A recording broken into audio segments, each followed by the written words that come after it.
Hi, everybody. This has been really frustrating for the last 40 minutes, I'll say, maybe 30 minutes. We hope everything is still registered for the show. But Philip was finishing his thoughts on Brendan Othman being a top six forward. Go ahead. I just think that there's an outside chance that he could end up being a first line winger. I don't know how good of a first line winger he could be, but I think a top six winger, he's got a very, very legitimate shot at being one. It's a guy that, he has that left side or that left-handed one-timer off the right side boards, like Nikita Kucherov in Tampa Bay, like Ranger fans have been calling for quite some time now in the Ryan Strome spot. But I think he's just a pure finisher. He really is. And I think he's going to have a pretty successful NHL career. All right. Steven, your thoughts on Brendan Othman? Yeah, easy. To me, he's easily a top six prospect. Plays both the left and the right side. He's comfortable on either side, which is definitely a positive. Will Cooley is a guy that is exclusively a left winger, but Othman and also Gerard are okay playing the right side, so that's a positive. But what stands out about Othman to me is his dedication to improving himself. And yeah, he may not be the best skater in the draft, but his improvements have been significant already. He played pro hockey last year. I'm pretty sure people have heard me about this because I've mentioned it several times. But for a 17-year-old player to play the way he did in a professional hockey league before being drafted, I think that's pretty impressive, and I don't think that gets enough credit. And then he comes back to the OHL and he just dominates. He's taken over games. He's scoring on the power play, even strength, shorthanded. At one point, he was involved in 49% of his team's goals. That's unheard of for a guy not named McDavid. Yeah, I think Lou has a point there. Yeah. It's actually not me. I'm hardwired. No, yeah. And Phil, and the good thing about teams is Phil would be still able to keep it up. Yeah, if it was just Mark's computer, I would still be, me and you would still be here, Steven, and Mark, it would just be Mark crapping out. Yeah. So, but anyway, so looking at his season last year in Switzerland, and I've tweeted about this. He started out with 15 points in 17 games, so there was no adjustment. And this is what really impresses me: the kid goes over to Switzerland. The only adjustment he had was the language, because he didn't speak German, and even if you do, German in Switzerland is different. It's weird. Mm-hmm.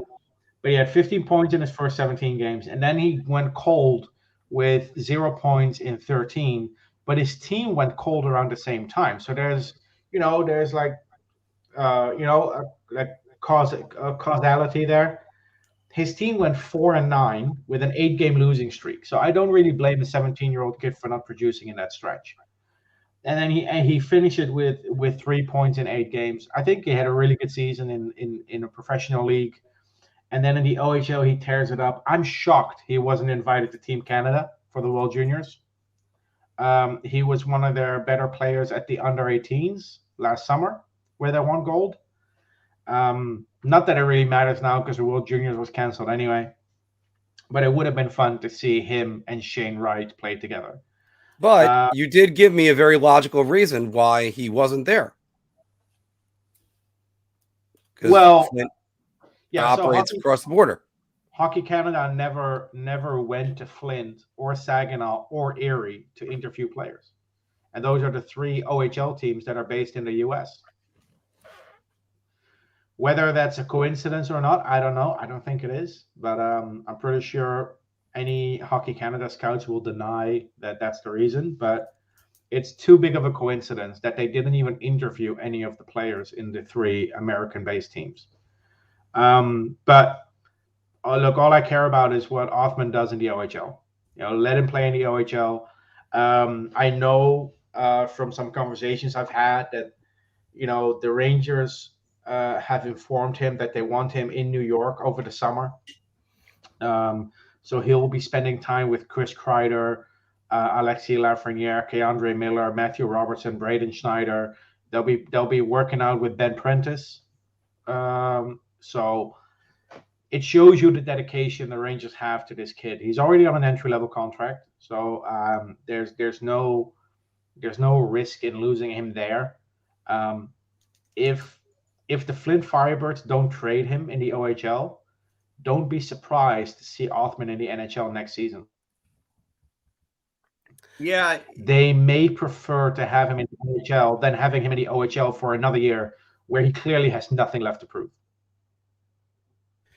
Just addressing this one thing, just to let you know, we do stream to Facebook and to Periscope on Twitter. So even though the feed gets lost there, it gets lost everywhere because with StreamYard as a host feed on this. I do have to say this because I did my homework on him after our initial disappointment not taking a center, because obviously Svechkov was right there for the Rangers, and we all thought, oh, Svechkov, it's going to be him. But watching Brennan Othmann, he just always finds the open area to score. And I don't think you can teach that. That's something, I mean, you could try to teach it, but, you know, it's just, when you have that instinct, you can always get open. Great. I mean, that's like an NFL wide receiver, but the good ones that actually do get open. To play devil's advocate here for a second, you never know which centers are going to stick at center once they get to the NHL. Mm-hmm. Look at J.T. Miller. You know, there's a lot of centers. There's a lot of players that get drafted as centers who later on move to the wing or start as a center in the NHL and then move to the wing. Mika Granlund is an example. Yeah. So if you want to draft for need, like positional need, I can understand why teams are hesitant, and I understand why teams want to go with now the player that they think has the best shot of being good in the NHL. And you know, this is back-to-back years where the Rangers draft a player that's not a center, where they honestly make this fan base second guess whether the fans had it right. Because first Braden Schneider and now Brennan Othmann, they seem to be slam dunk picks so far. Which is, you know, that's music to Ranger fans' ears, because, and you brought it up when you guested with us, you brought it up on Wardy, you brought it up a lot. The Rangers have not developed a 30-goal scorer since Tony Amonte. Yeah. No, 30-goal scorer since Peter Pruka, 60-point forward since Tony Amonte. 60-point player. Yeah, that's unreal. No, forward, because Brian Leach, of course, had a bunch, and Zubov. Yeah, God bless both of those guys. The last 60-point forward for us that we drafted ourselves was Tony Amonte in '93. The only thing I'll say about 92 drafting, right? What? Tony Amonte, he was a rookie of the year candidate in '92, right? Yeah, he was a Calder finalist in '92. Bure won it in '92. Finish that thought, and then we'll go on to the last guy. And he got 60 points. He got 60 points in '93. I forgot about that. Yeah, he had 70 points in '93 actually. But Hendrix Lapierre, I wanted Hendrix Lapierre for not only because I wanted him to because I wanted a center, but because I thought that he was legitimately the most talented player available at 19 when they traded up. When they traded up, I thought they were going to take Lapierre. But Phil, let me ask you this. If we draft Hendrix Lapierre, how is he going to score his first career goal against us? Good point. I know. And that's his only point in the NHL so far in those brief 6 games that he played. But finish that thought, because I'm going to go with what David said right there. Lapierre was a guy that I thought was supposed to be a top 10 player in that draft.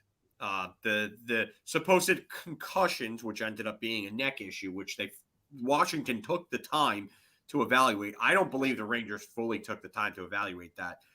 He ended up being he's been a pretty good player since. So I would have taken Lapierre, and I was very high on Svechkov. And watching Russia in the World Juniors and the couple of games that I got to watch them, Svechkov looked pretty good. So I think there's more offensive talent there with Svechkov than people are going to give credit for. So. Well, because again, the number one complaint for most Ranger fans. Steven, finish your thought first. The target for the Rangers. Yeah, the target for the Rangers that draft was actually Anton Lundell, but they couldn't trade up to a spot where they could pick him. You know, they spoke to the Ottawa Senators, they spoke to the Winnipeg Jets, they spoke to what's the other team? The Minnesota Wild, who drafted Marco Rossi. There were a couple of early picks where teams reached for players that saw others drop and made teams hesitant to trade down. They tried to trade up, and eventually they were able to get a deal done with the Calgary Flames. By that time, Anton Lundell was already gone, and Braden Schneider was their second target. So was it a little bit tunnel vision to get Braden Schneider? Probably, yes. But, I mean, I haven't been able to prove them wrong yet on Braden Schneider. I'm picking Braden Schneider. And if you want to get a center prospect, we have the assets to get one in a trade. You can trade a guy like Matthew Robertson for Rasmus Kupari, which is still the trade that I think is going to happen. It benefits all teams, all parties involved. We have the assets. And this is why you always draft best player available.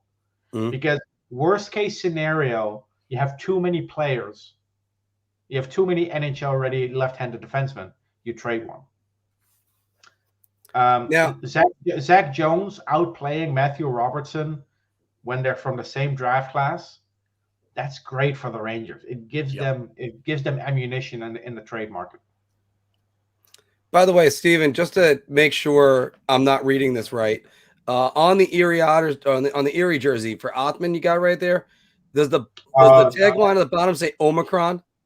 That's not Erie Otters. I know. I realized it's not Erie after I realized it said or Ernie. It's the Swiss team he played for. Okay. Bolton. All right, but that doesn't say Omicron right there, right? That's all I see. No. Jeez, Mark. Well, bad jokes are always my thing. All right, but we got one more major prospect. Don't mention that word because you're just going to kick us out again. Yeah, they already did it to us twice. Why not? So, in any event, we got one more major prospect we're talking about, and then we got a couple prospects that we have banners for. Can people guess who it is? Can people guess? It is Brett Berard, who is on the USA under 18. Oh, sorry, the World Junior team that was there, and he's looked great so far. Steven, go ahead, start us off. Brendan Berard. Wow. What can I say about Brett Berard? You know, fifth round pick last year, should have gone in the third, maybe even the second round. It was a steal then. It's an even bigger steal now. The guy had 10 points in 19 games in his freshman year. He has 24 and 21 this season, 12 goals, 12 assists, and he is one of the best players on the Providence Friars. I think this kid's gonna jump straight from college to the NHL. Not next year; it's gonna be 2023, I think, because after talking to him, there is a desire to play with his younger brother Brady, who is joining the Providence Friars next season. So I'm 95% sure that Brett Berard spends a third year in college, which is fine. Chris Kreider came over after 3 college years, and look what he did.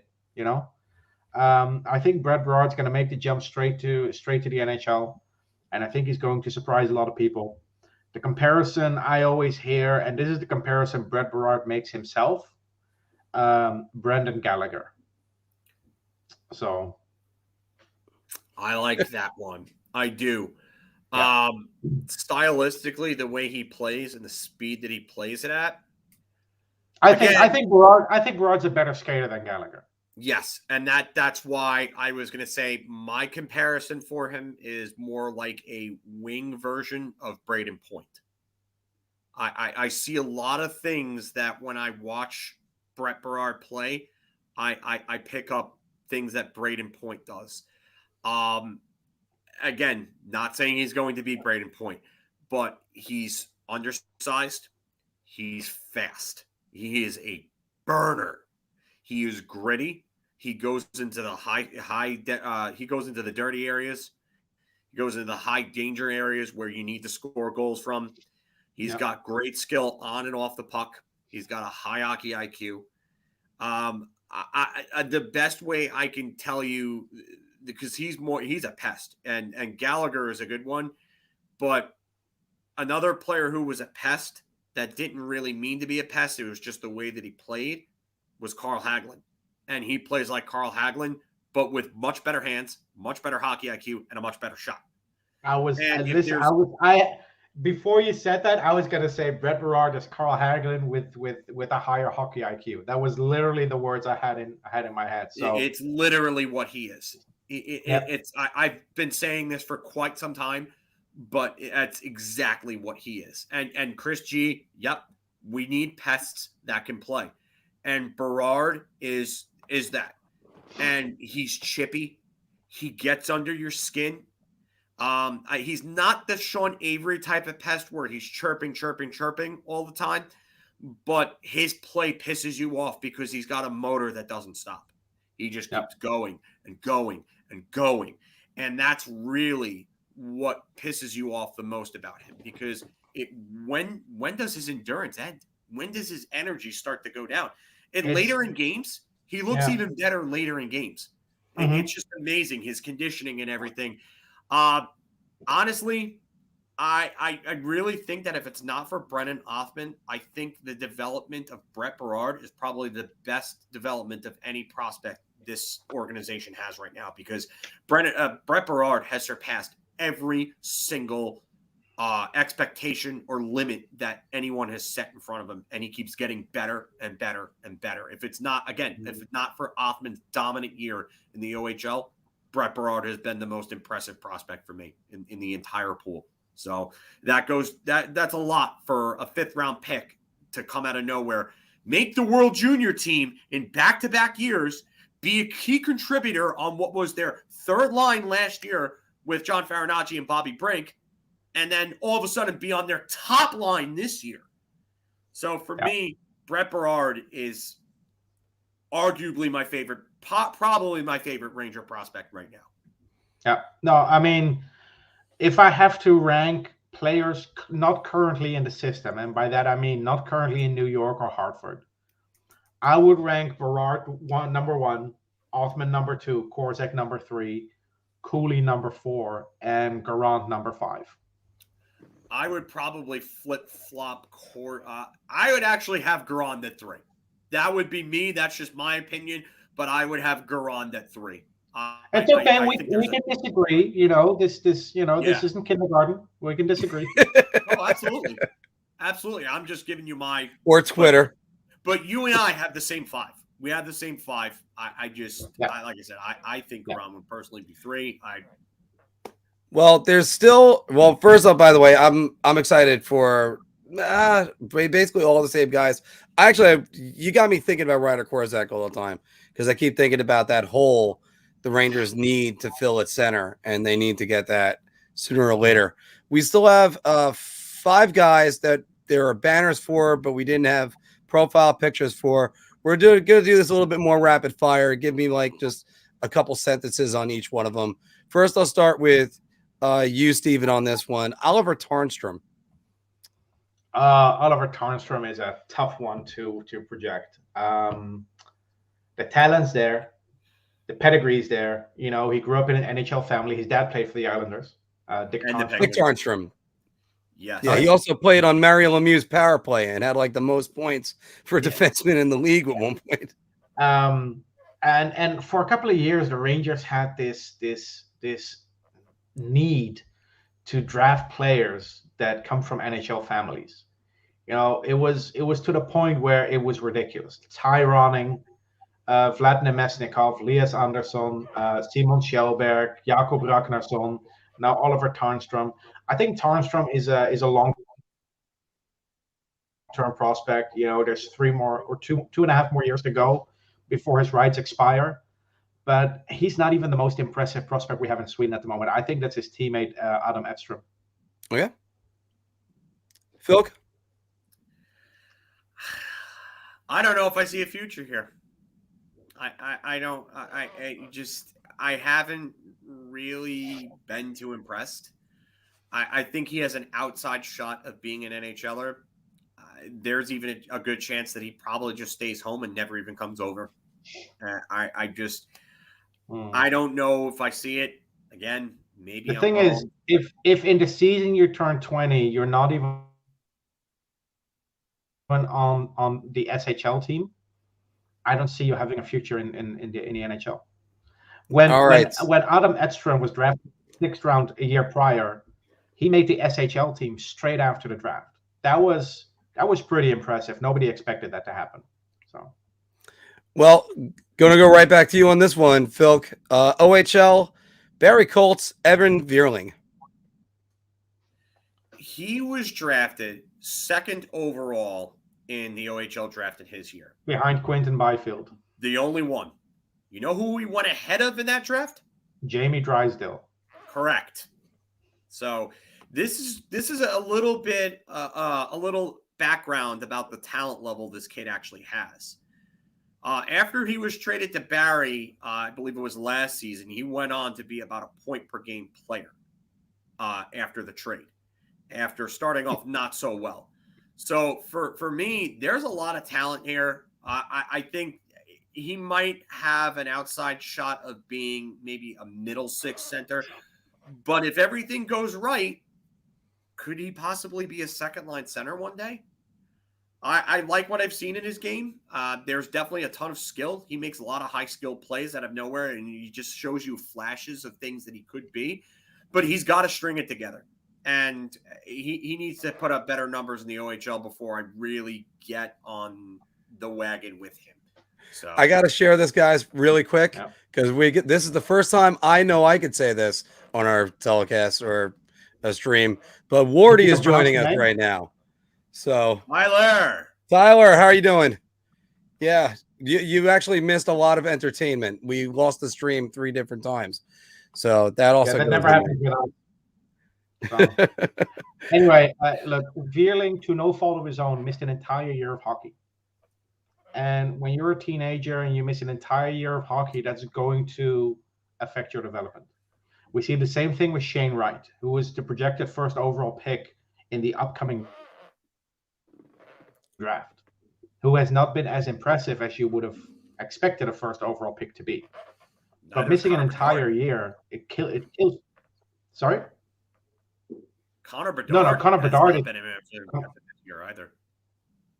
No, and these are guys that because of the pandemic, they missed either half the season or, in Vierling's case, a full season, and there was no room in Hartford for him to play like Will Cooley did, and our ECHL team opted out of the season, the Maine Mariners. So yeah, it's unfortunate, but Evan Vierling reminds me a lot of Gabriel Fontaine, if that makes sense. A guy that has the upside but needs to put it together to get a shot. Fontaine never got the shot because he had injuries to deal with that hampered his development. But I think Vierling at age 19 is very comparable to Gabriel Fontaine at age 19. Well, going on to the next guy, Jaden Gruby for you, Phil. Wasn't a big fan of this pick, and I didn't get it at the time, especially when right after him, Sasha Pastujov. That's going to be one of those picks where I have a really bad feeling that we're going to look back at this pick and we're going to say to ourselves, what the hell were they thinking? I'm not high on this guy. I mean, you can look at his numbers in Red Deer, and they're not great in his draft plus 1 year. I wonder if he makes the NHL as like a bottom 6 forward, maybe a 4th line forward one day. I don't see the upside there. Steven's probably seen more of him than I have, but again, I just there's not a whole lot for me to get really high on here with this player. So the upside I see is Brett Howden, but Gruby is not even producing the way Brett Howden did in the WHL. His team puts up 7-8 goals a game, and he's a 0. And that's just. I know he had an injury, and I know he had surgery over the summer, but I expect more from a guy drafted in the 3rd round. And in my opinion, this was the worst draft pick the Rangers made since Olof Lindbom in 2018. Wow. It says something for bad Ranger draft picks, because one thing I didn't mention, I was going to, when we talked about drafting out of need, the guy that always comes to mind, drafting out of need, Dylan McElrath. What the hell were they doing? And they didn't even need him. That was even worse. All right. I want Steven to answer the last guy. So Phil, we go right back to you for Matthew Robinson. I like him. I think that he's got a good shot of being an NHL defenseman. He's a very mobile guy for his size. And I know people are going to look at that move that Brad Marchand put on him in the preseason, and they're going to say, oh, well, he got embarrassed by Marchand. Okay, who else? I could name you a laundry list of defensemen that Marchand has done things like that to. And it's Brad Marchand. Let's put that into perspective here. Brad Marchand is a top 3 left winger in the world, by the way. Exactly. So let's stop right there with that. Matthew Robertson's very mobile for his size. I do think he needs to be a little more physical and really start adding an edge to his game. But the one thing that I will say is that he's actually very adept at moving the puck out of his own zone. So if he gets into trouble, he can get the puck out pretty easily. He's good at passing the puck and moving it out in terms of outlet area passes. I like what I see from him. He's got NHL level size. He's pretty strong for his size. And I think he's going to be anywhere from, I would say, maybe a number 5 to a number 3 defenseman in the NHL. I think he can be a top 4 guy if everything works out right. I would say something similar, maybe not to the exact playing style, but something like Scott Mayfield was what I think Matthew Robertson could be. Yeah, when I see Matthew Robertson, the one thing that I think of is rebuild casualty. Matthew Robertson would be a top 3 prospect on almost every other team in the NHL. If you put him on 90% of the teams in the NHL, he's a top 3 prospect. But he's not. He's a prospect in the Rangers organization, where we have, in his position alone, we have Lindgren, Miller, and Jones as young defensemen that are ahead. Don't forget Taylor Hayek. Leroy Hayek. Taylor Hayek. Who's Taylor Hayek? Selma Hayek. Is that Leroy Selma Hayek. Is that Selma Hayek's brother or Taylor Hayek? I think Selma Hayek would be a better defenseman. I'd be too busy staring at her to do a move. That's true. Selma Hayek. Anyway, Matthew Robertson would be a top 3 prospect on most teams in the NHL. In our organization, he's closer to 10th than he is to 3rd, which is that's not a knock on Robertson. It's just testament to how successful this rebuild has been.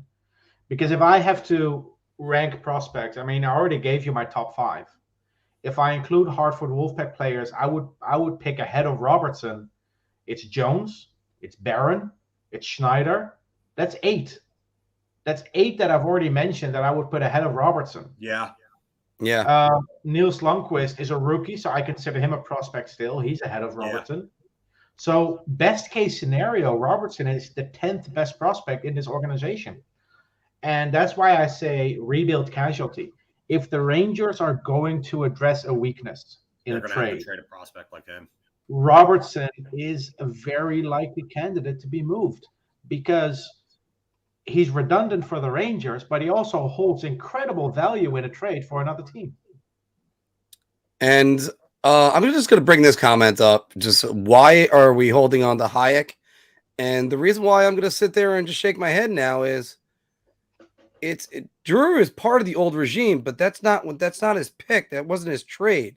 He has no allegiances to Hayek. Why is it Well, no, technically he was a part of that because he's the assistant general manager, so they have a say in those trades. Okay. They do a good part of the scouting and looking into these players to get these trades done, especially when you're an assistant. You're more hands-on in that role than you are the actual GM. The reason they wanted Hayek is because they really liked his combine interview in 2016. And teams, World Juniors in 2018, I believe it was. Teams interview a ton of players every year with the combine.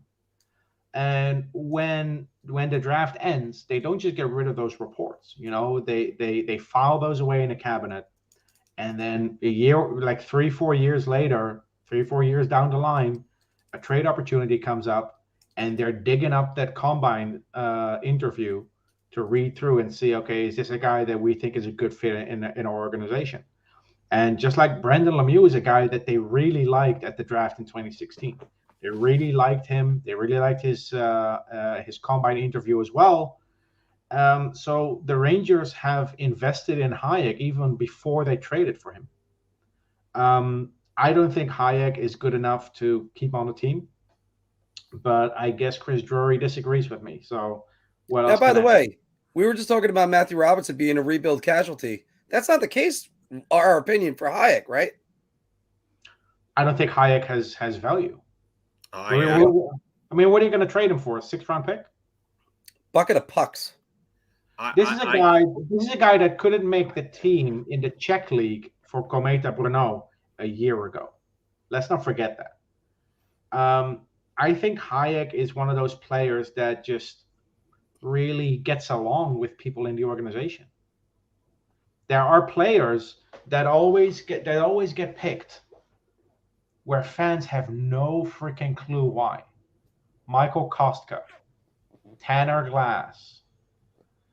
These guys are very popular in the locker room, and that's where we as fans probably... Brett Howden. Yeah, Brett Howden. Brett Howden's a perfect example, but that's the disconnect. We as fans don't have a personal connection with these players. But if you are the head coach, if you are the assistant coach, if you are the equipment manager, you might have a personal relationship with a certain player, whereas you don't get along with another player who might actually be good on this team. I still don't agree with trading away Pavel Buchnevich because the biggest hole we have on the team is where Pavel Buchnevich played.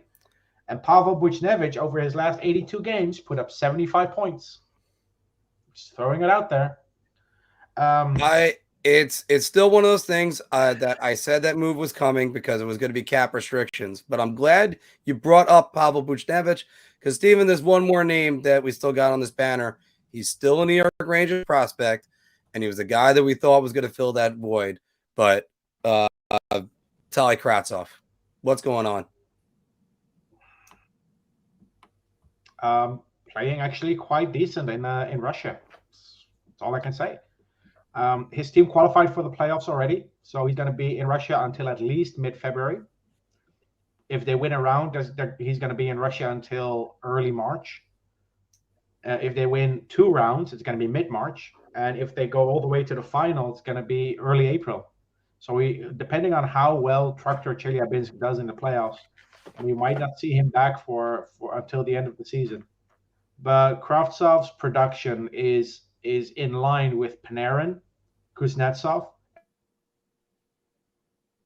and Kaprizov when they were the same age. I do a breakdown every couple of weeks, and Kravtsov's 12 points compared to Panarin, who had 14, Kuznetsov, who had 13, and Kaprizov had 10 in their D+4 season after I think 15 games is when I did the last roundup. So the production's there. He's playing well. I think Kravtsov is better than any right-wing player in the organization except for Kaapo Kakko. Okay. And, we've been over this. People know my opinion about this, the whole situation. Yes, I blame Kravtsov for the way he handled it. I understand the situation he's in. If the Rangers wanted him down to Hartford for conditioning, they could have sent him down on a conditioning stint.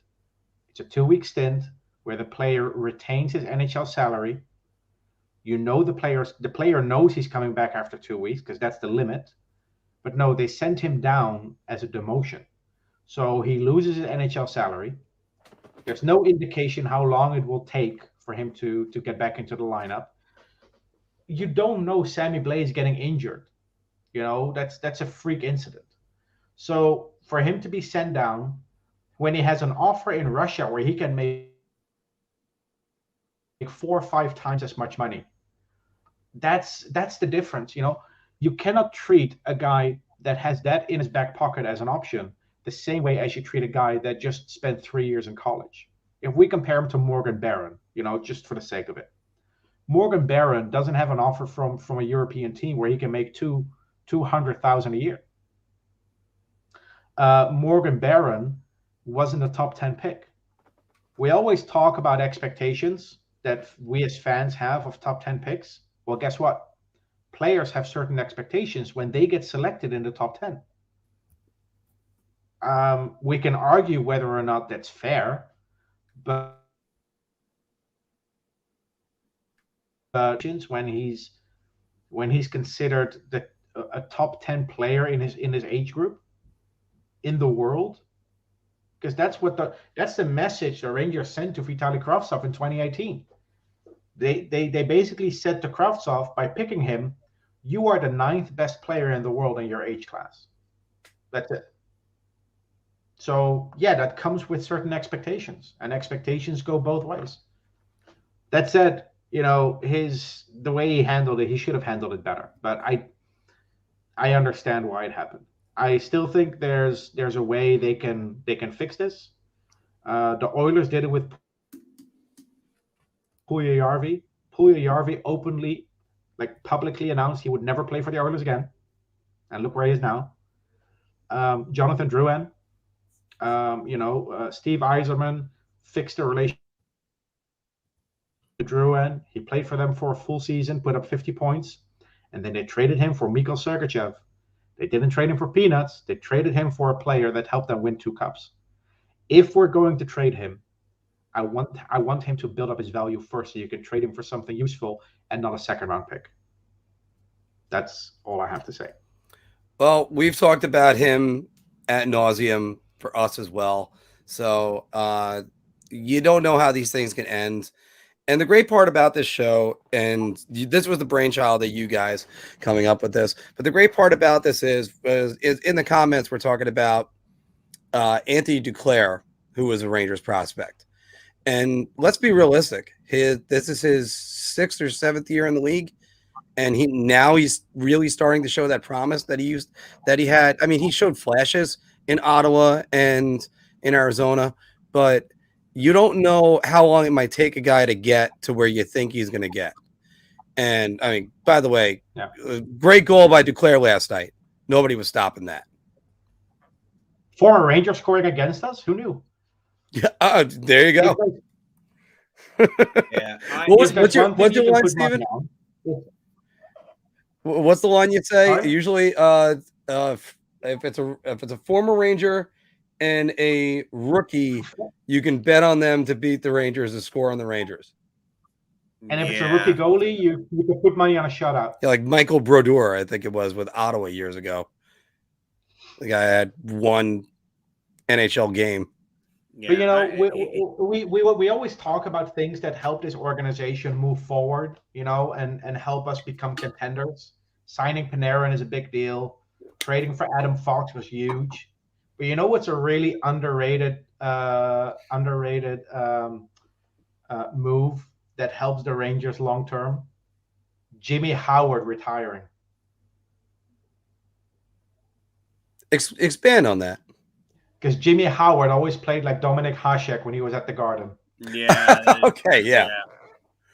Yeah. But I mean, this thing, the biggest problem I have with the whole Vitaly Kravtsov situation is, I get it. I preached meritocracy, and that has to apply to all players.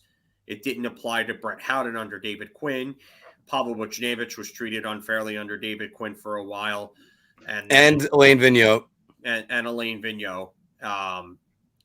And you would see guys like Brett Howden just run around with their thumbs up their rear ends, their heads in there as well, not missing assignments, leading to goals against. And, but he had good intentions, Phil. But intentions, yeah.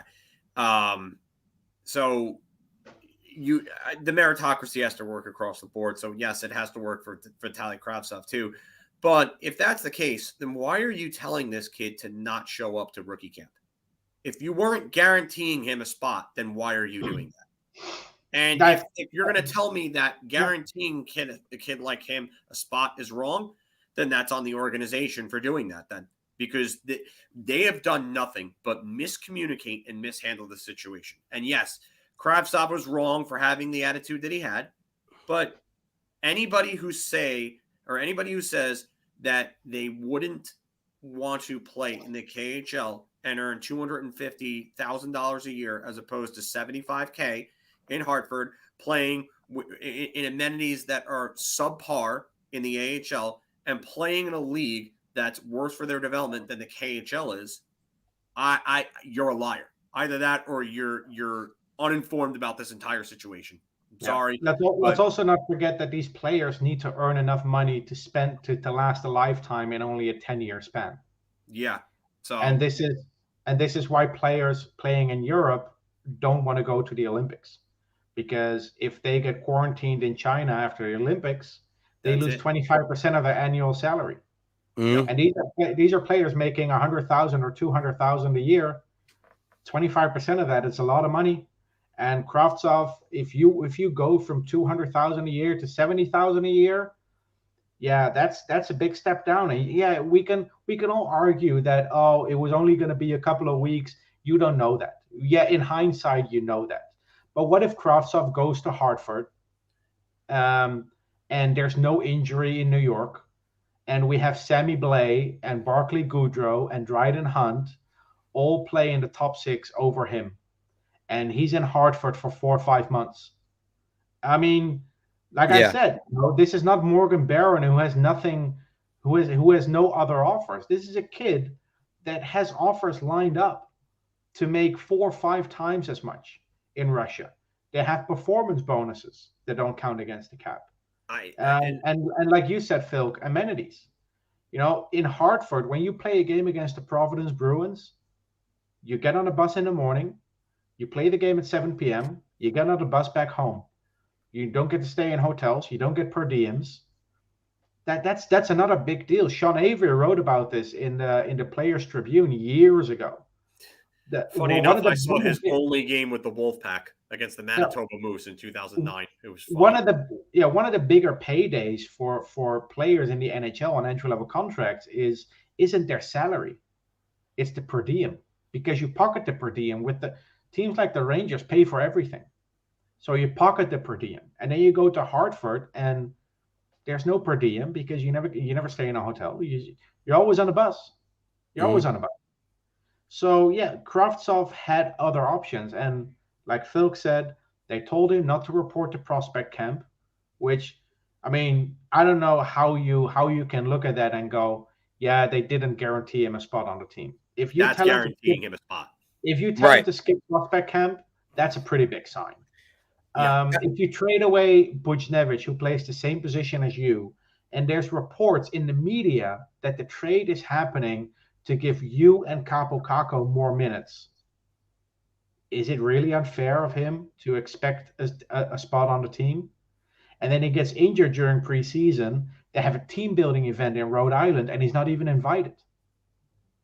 I mean, I can go on and on and on and on about small things that all contributed to Kravtsov not feeling appreciated by this organization. And again, they got time to fix it.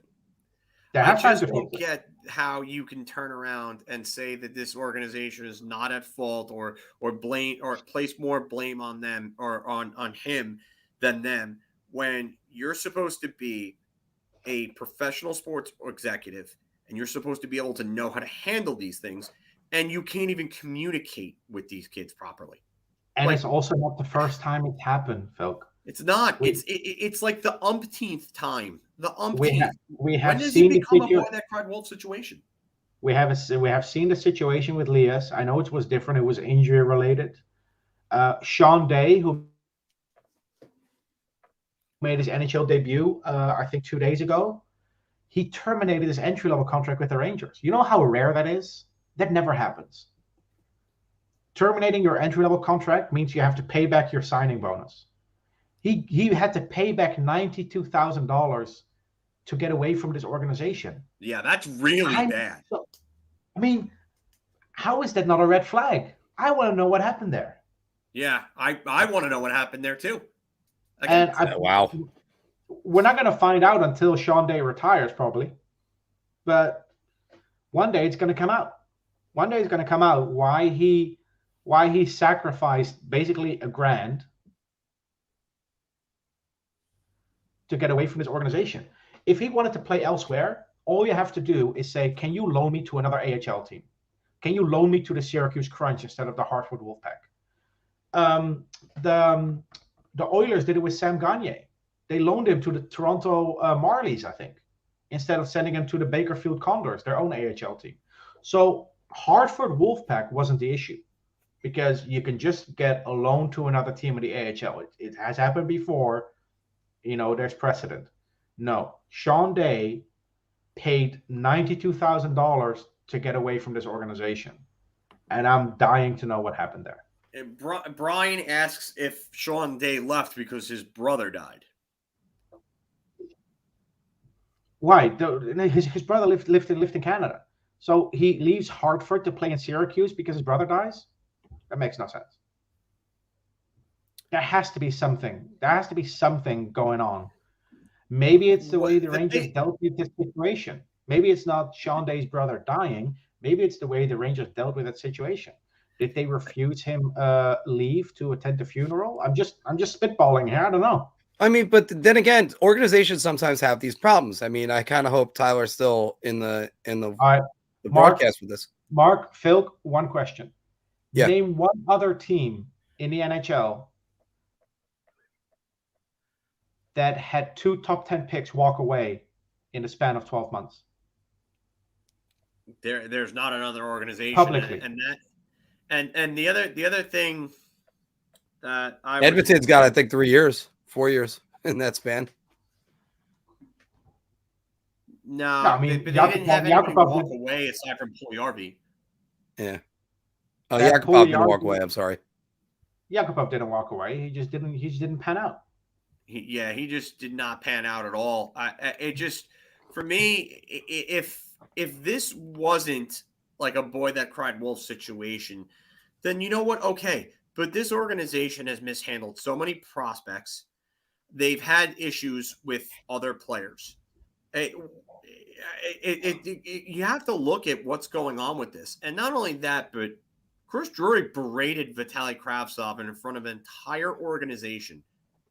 And he did it because Vitaly Kravtsov exercised a clause for his contract, a clause that was given to him by Chris Drury in part in his contract. Mm-hmm. Just remember that. So Chris Drury, because he didn't like what Vitaly Kravtsov thought about this, had a temper tantrum in front of an entire team and berated and alienated a top prospect. He called That's not a gigantic red flag. I don't know what is. He called Kravtsov a quitter, by the way. Yeah, he called him a quitter. But here's a question for you, Phil. Tarmo Reunanen had a European assignment clause in his entry-level contract, and he exercised it. Drury never called him a quitter. No. So what's going on here? That's the problem. And you know what? Here's another thing. If Sean Day was willing to terminate his contract and pay back a $92,000 signing bonus to go play for another AHL team, and Vitaly Kravtsov's agent came out and said that they will play for any other AHL team out there other than the Hartford Wolfpack, what is this starting to tell you about Hartford? Probably that they need to completely revamp the way that they treat their prospects, the way that their coaches approach their prospects. I started to say this before. I was hoping Tyler was in there because the Mets went through a similar situation. If you remember under Omar Minaya, they were talked about Tony. I'm trying to remember his name. He the guy ended up trying to want to fight one of the prospects. It's just, are we teaching these guys what they need to do to be successful at the NHL level? And the other thing to say with that is, we talked about one Rangers coach, Benoit Allaire, that we all praise how great he is. What other position have they developed? It's all the goalies. What are we doing with the forwards and the defensemen? And I'm not even condemning them completely, because Stepan, their pipeline in the early 2010s and late 2009, 2008, you had Dubinsky, you had Callahan, you had Stepan, you had all the defensemen that came up at that time, even the ones that we lost, like Michael Sauer. There was a lot of great prospects that were there. Can you really say that any of these guys reached their full potential, maybe outside of Ryan McDonough? Well, yeah. I mean, Dubinsky reached his potential. I mean, you got to remember, he was like a second or a third round pick. Brian Callahan's another one that was like a third or a fourth round pick. And he ended up becoming a top 6 player in the NHL. I mean, they hit on some of these guys. Del Zotto had a 10-goal, 40-point season in 2012 where he got Norris votes rather. I think he was 11th in Norris voting that year. It's just Girardi was 4th that year, if I recall correctly. 6th. Okay. 6th. Yeah, McDonough finished like 10th, I believe. But that the problem is with this organization is that they do not have a good reputation of handling prospects and especially forwards. And for me, I just think that a lot of fans just remove the human element from this and say that, oh, these guys should just go work in garbage conditions for peanuts, and they should just have total blind faith and loyalty to the organization. And to me, that's not the case. I think if anybody was put in these guys' positions, they would want to make more money and under better conditions. And I don't think it's wrong in saying that, because any person with a brain would want more for their family, for their future, and for their own sanity as well. Is it a coincidence that Sean Day signed with the Tampa Bay Lightning, an organization that is known for developing players the right way? Yeah, no, it's not a coincidence at all. Not only that, but their system for the Syracuse Crunch has just been incredible at producing prospects over the last, I would say, at least half decade, if not longer. Yeah. It's just go ahead, Steven. Yeah. Look, and we're just talking about 3 examples, but there are more. You know, there's a situation with Ryan Gropp, who refused to report a couple of years ago. And the argument I always hear is, yeah, but these aren't good players. Yeah, but that's not the point. That's Kyle irrelevant. Beach was not viewed as a good player. People were calling him a bust for years until it was all revealed what exactly happened. So a lot of you people that are sitting there calling this kid entitled, you don't know what's going on behind the scenes, and you're not going to know until it's reported. So I think there's a lot of people who are projecting that have no idea of what they're talking about. Yeah. And, you know, you can make the case, oh, but this player developed, and oh, that player developed. Yeah, if you look at the Chicago Blackhawks in 2009, I'm pretty sure you can find some young players that developed into pretty decent NHLers. That doesn't negate what happened to Kyle Beach. And I'm not saying that what happened to Kyle Beach is happening to the Ranger prospects here. I'm just saying that just because a player doesn't pan out doesn't mean it's all his fault. Yes, there is some blame to go around, and players are responsible for having a professional attitude. Guess what? So does the organization they're contracted to. That is 100% right. Yep. That's the thing. You cannot. I mean, and this baffles me. You know, and the only reason I'm bringing this up time and time again is because I want the Rangers to be better. I want the Rangers to win a cup. And the best way to win a cup is to develop players the way the Tampa Bay Lightning do. If you look at that Tampa Bay Lightning team, Killorn and Point and Gord and Palat and Kucherov and Cernak, those are all players that came through their system. Tyler Johnson came out of nowhere to become a good. I forgot about Tyler Johnson there for a second. But you know what? But you know what? Wait, let me also interject on this. What's the last Rangers prospect they traded away that you went, oh my God, I wish we'd never gave up on that guy? Marek Zidlicki? Could it really be that long ago? No, Marek Zidlicki wasn't really, and the situation was different back then. He wanted to sign a one-way deal. This was before the entry-level contracts were basically constructed the way they are now. Marek Zidlicki wanted a one-year deal or a one-way contract with guaranteed money, and the Rangers refused. The other player I sometimes hear brought up is Marchessault, but Marchessault was never a Rangers prospect. Marchessault was playing for the Wolfpack on an AHL deal. They tried to sign him, but he preferred to sign with the Columbus Blue Jackets because he thought he had a better path to the NHL there, which, considering our fourth line being Brian Boyle, Dominic Moore, and Derek Dorsett at the time, is not an outrageous line of thinking by Marchessault. I think the last prospect the Rangers traded away that you could say, oh damn, Mark Savard. Yeah, and I don't think he was really a prospect anymore at that time. He was too many games. And you know what? He was still pretty damn good for the Rangers. I mean, Tony Amonte. Again, another one beyond. Another one. He was an established player. I mean, when I'm trying to say prospect, I'm not even trying to say like Anthony Duclair, like I mentioned before. Let's move the goalpost then. Let's move it to young player then. And not that established. JT Miller. I mean, but even JT Miller took another organization to get rid of him, to kick his ass in gear. JT Miller became a fourth liner after we traded him away. Yeah. So I mean, there's lots of those guys, but I mean, so this is the reason why I'm making this point. Now I'm starting to question the talent evaluators, and I'm not questioning Artem Anisimov. Thank you, David. No. He was okay. He wasn't that great, and then he put up a career numbers, coincidentally playing with Panarin and Kane. I mean, you're talking about Carl Hagelin, who went on to win 2 cups with the Penguins. But again, he wasn't what he was with the Rangers. You look at his numbers with the Rangers; it were much better than what his numbers were. And Johnny, this is the point that we're trying to get at. But all we want is for these guys to be developed properly, and something is obviously wrong with this organization for this many examples to come out and have gripes. I will say this, Mark. You bring up talent evaluators.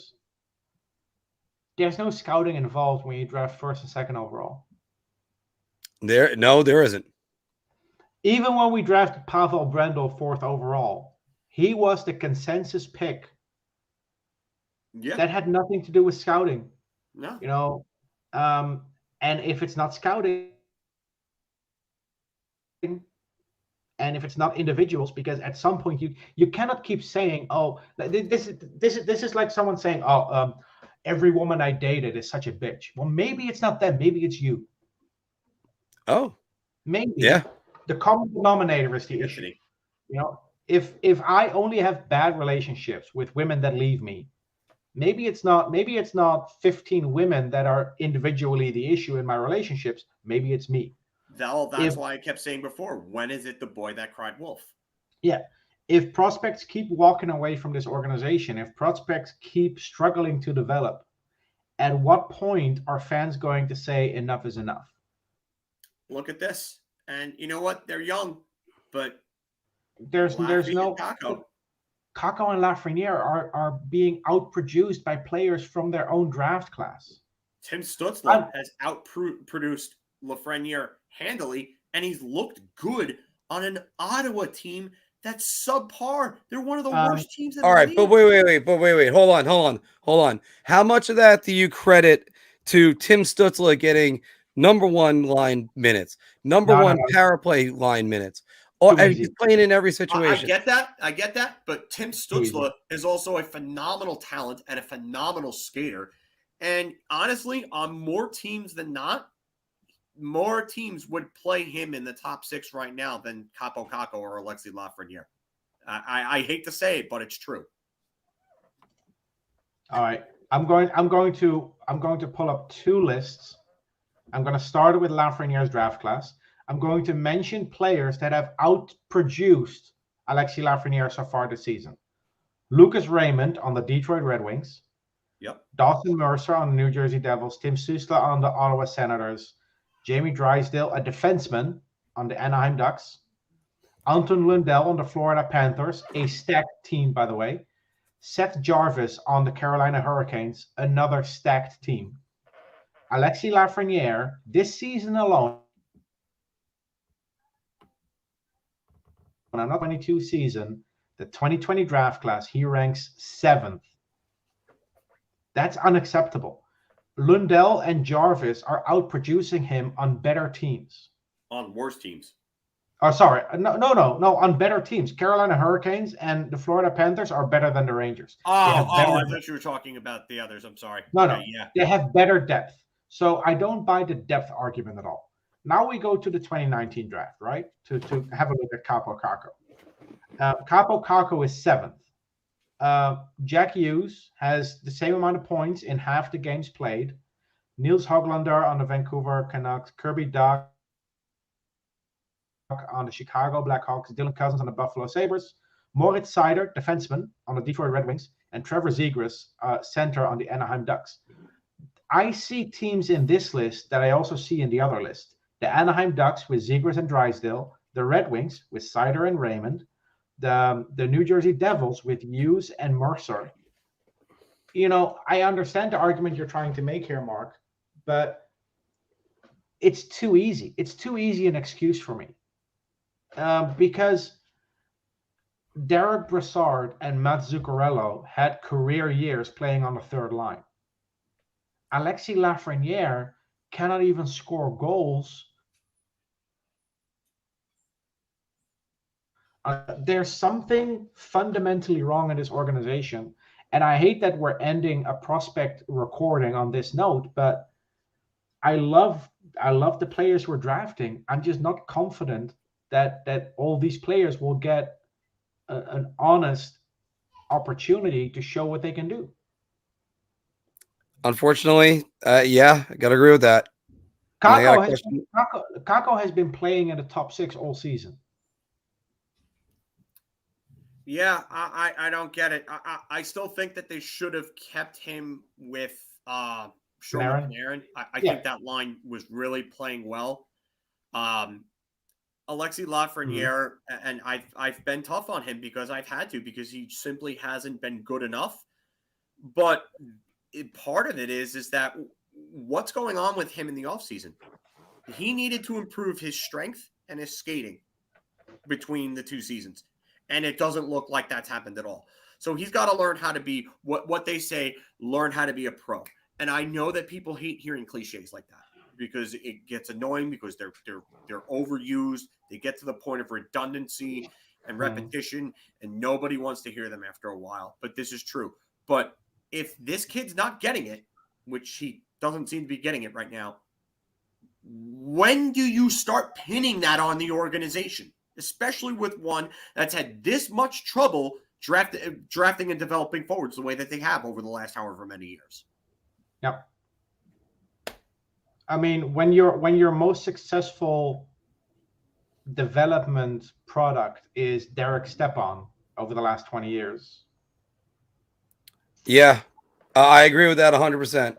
Mike, I really can't. I really can't say that you are 150% accurate on this. Like, this is the second year in a row that Igor has had a groin injury. Why is this happening? Lafreniere looks gassed towards the end of shifts that really aren't even that long at times, and the speed has not improved one bit with him. And I said that before the start of this season. I said it in the season preview that if he improved his speed and his strength and conditioning, that he could have a big year this year, and it hasn't been. Kakko. I will say this, and this might be a hot take, but if the Rangers don't win either draft lottery and they draft Trevor Zegras and Anton Lundell, they're probably better off.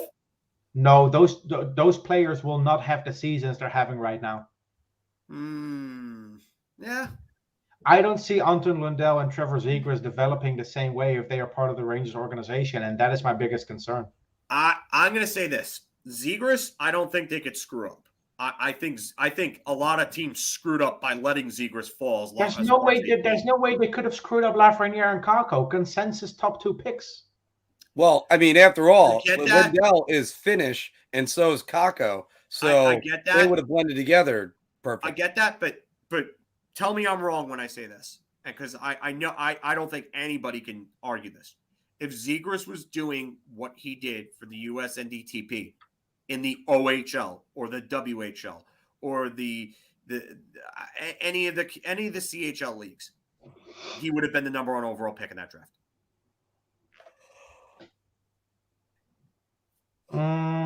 Maybe. Because he would have been one of the top players in that league, and he probably could have won Player of the Year over Lafreniere. Can you confidently say, well, Zegras was the Kakko draft, actually? Well, I'm saying Lafreniere won back-to-back CHL Players of the Year. He could have won Player of the Year over Lafreniere. Yeah. So it's not. Yeah.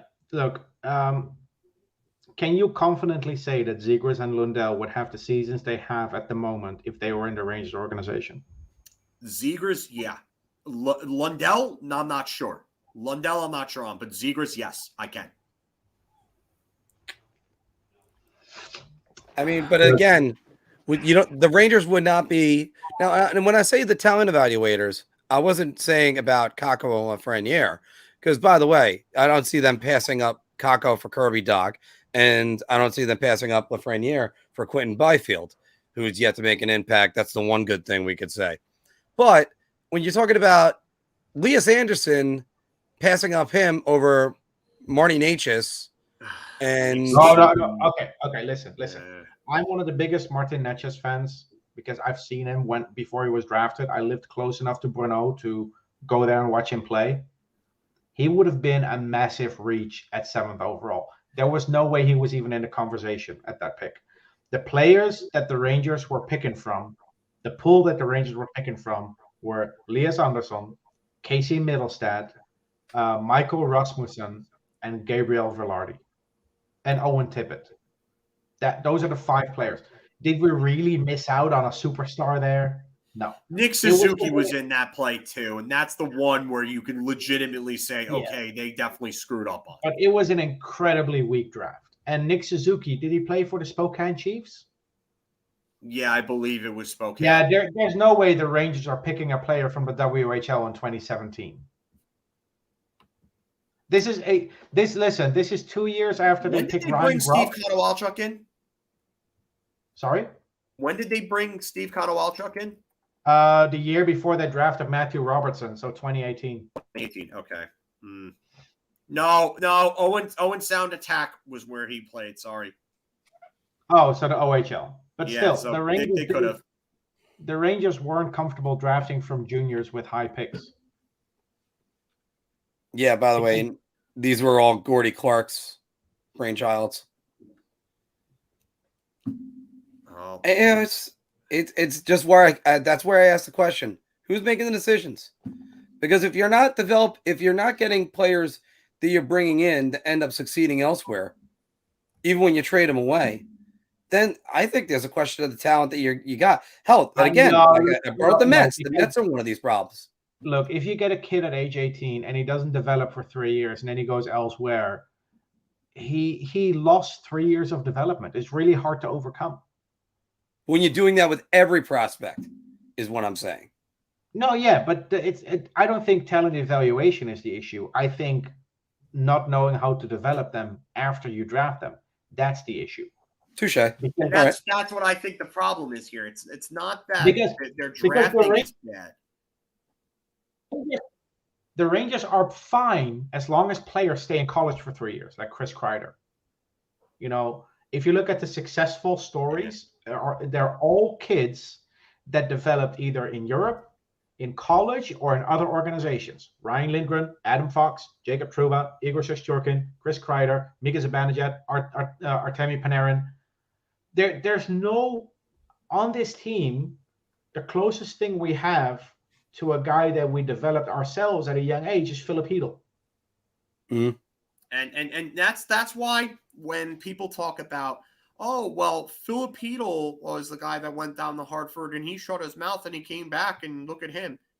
Look at FIlip. What has FIlip done? Look at him. What has he done other than show you that he's a bottom 6 tweener? What?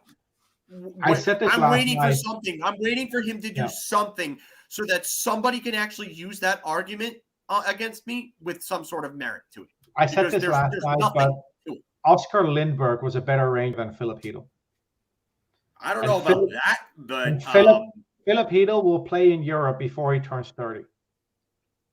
Wow. I don't know if I necessarily agree with that because I do think that he can be a good winger, but they are just absolutely dropping the ball with him. I thought when he came up, he was one of the most decisive players I'd ever seen. That is no longer the case. Yeah, I mean, there were a lot of people who thought that he was going to be really good, and then there were other people who thought that he looked like a one-trick pony. I mean, I will give him credit.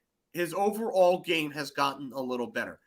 But as I've said before, and I will say this again, the previous coaching staff and front office seem, for whatever reason, that you have to develop players defensively first before offensively. Now, when you look at the all-time great two-way players, who do you look at? You look at Yzerman. You look at Sakic. You look at Modano. You look at Forsberg. You look at Sundin. What did they all learn first? Offense. And defense was implemented into their games over time. Modano credited Ken Hitchcock. Yzerman credited Scotty Bowman. I mean, you have a lot of these guys that come into the league and they're big-time forwards, big-time scorers, but they miss that other part of their game to help round them out into great players. The Rangers, for whatever reason, tried to do it ass backwards, and it hasn't worked. So something has to change. And they would have done the same with Trevor Zegras. You do that with Trevor Zegras, that proves that the whole thing needs to be burnt to the damn ground. I think we already got to that conclusion. Yeah. You know what? Anyway, you said it best. Really we did this whole show with all the positivity of what their players are doing in the system. Then they're going to be in the system. That's where the negativity comes in. That's the problem. The players themselves, look at where they are. A lot of these guys aren't with the team yet. And the ones that are not with the team yet are the ones that are doing well. And that's why that's why these kids play so well. And then they come up to this team and then something just isn't right there. Yeah. That's probably the most accurate comment I think I've seen in this entire stream. They try to get birds to make Rangers them run try fast. to get birds, and Rangers get birds that try to make them run fast. Something with this team is not right. It's got to change. That's it. Yeah. Anyway, it was fun doing these prospect updates with you. Yeah. Because after all, it's great that we had 3 different shows to do this on. I know. It's like three 1-hour episodes. But we should do a follow-up at the end of the season, do like a season recap for all these kids. But it's looking good. These kids are exciting to watch, and as much as I criticize his organization for fucking it up, they seem to be drafting well, at least. Oh, good. That's what we're hoping on, because they need to restock either restock the cupboard with guys that are going to be coming in and filling holes or reshaping this team, or they're going to be pieces to be moved to get a veteran player or two. So you need pieces. And I'll end on that note. We are in the transition of the rebuild now, where we go from rebuilding to putting a team together to compete. We are going to have to say goodbye to players we may have gotten attached to. That Yeah. I mean, that's yeah. We're going to have to say goodbye to players we got attached to because they will be used in a trade to get someone better, to get someone who's a better fit. But yeah, we'll see what happens. I don't think the Rangers are going to make a big splash at the deadline. I think in the offseason they're going to trade away guys like Chytil and Nemeth simply because they're easy to move and they clear up $5 million. Yeah. Do you think Ryan Strome is on this team next year? Jones and Morgan Barron. Yeah, yes. I think Ryan Strome's on the team next year. There's no way they're going to. There's no way they're going to piss off their superstar by trading away the player that he gels with the best. Imagine the message you're sending to Panarin if you don't extend Ryan Strome. Not only that, but you kill locker room morale that way because he's a part of that locker room. They all love him in that locker room. And you know what? For all of his warts, his positives outweigh his negatives. So I don't see any way that you can do that. Yeah. All right. Because again, I still say it hinders your development of your two top players when he's on power play 1 and Chytil and Kakko aren't. No, but that's a different discussion. Then you're talking about special teams. I know that, but I think power play unit number 1 is fine with Ryan Strome. I think the player to move to power play unit number 2 is Mika Zibanejad. Make Ryan Strome the center on that first unit. Go with Kakko.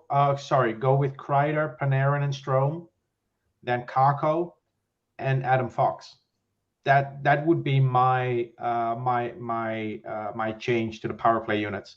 And then your second unit will have Zibanejad as the center, Lafreniere, Gauthier, and then Lundqvist and Trouba. I don't think Gauthier has the ability to be on a power play. No, okay. Who else? Dryden Hunt? No, that's where I think the changes are going to have to be made overall. All right, so Laurie Pajuniemi then. But until then, that second unit doesn't really matter that much. Yeah. No.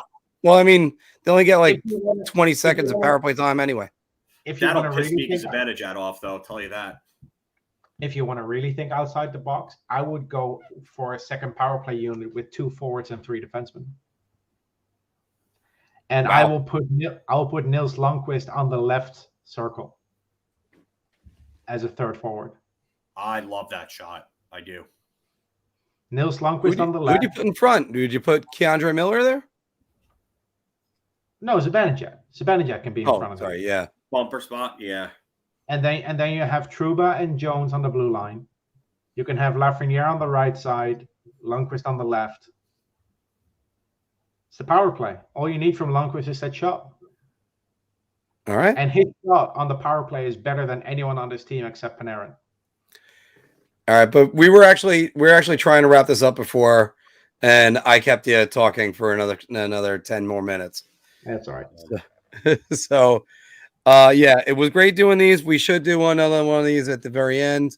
And also get you to do some Islander prospects for Anthony, because both of them are probably good. I mean, yeah, they have 3 prospects and 2 of them are decent. No, but seriously, Robin gonna play the Zegras video. I could see him doing it. Robin Salo is a good one, and then the one that you cannot pronounce, Mark, the other Finnish kid, right? Atu Ratu. They've been calling him Roddy. I mean, yeah, no, Roddy is definitely wrong. Yeah, that was in. I thought it was Ratu. It's Ratu, yeah, Atu Ratu. Yeah. I mean, you roll the R's so much better. I mean, it takes me a little bit of practice to go to Ratu, so like that. So, but yeah, it's definitely not Roddy. All right. But guys, we're gonna sign it off right there. Happy New Year to everybody. Enjoy Tampa's played Florida tonight. I think the Islanders got Buffalo. Rangers get Tampa Bay in a couple days, tomorrow night. So we're ringing the New Year that way. And Yes, David, you're right. Americans, we have lazy tongues. Even when I'm Italian, I still roll R's. But Right, and I also love to bring Roger Rabbit. That's why my fiance went for a European guy. Oh God. Wow. But guys, thank you again. Thank you everybody for joining us through 3 different broadcasts. And it was just this is their brainchild. I was along for the ride. I held my own. That's all I can say for that. But guys, thank you very much. And we'll see you soon. All right. Let's go Rangers. Let's go Rangers. Oh, brats. Come on.